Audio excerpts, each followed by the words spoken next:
Përshëndetje, jam Alban Dervishi, lindur e rritur në Tiranë, shumë Petronini, kupton, në shkollë të mesme dhe isha vetëm 16 vjeç, kisha mbaruar vitin e dytë në gjimnaz dhe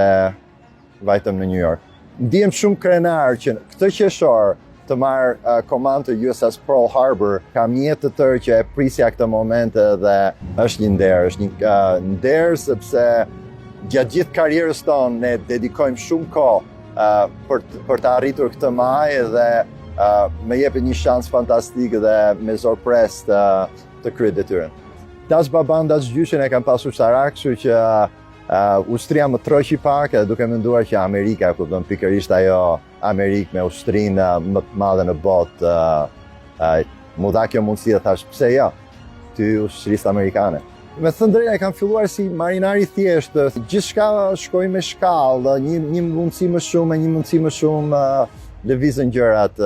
Gjatë karrierës time kam qenë në 7 anije të ndryshme dhe kam lundruar çdo det të botës, duke përfshirë edhe operacionet më kritike si të luftës të Afganistanit, Irakut dhe operacionet të tjera. Ekziston një farë theksi atë dhe gjithmonë tërheqja atë pyetje nga dikush që shiko, po nga keni preardhën dhe e them me shumë krenari që jam shqiptar.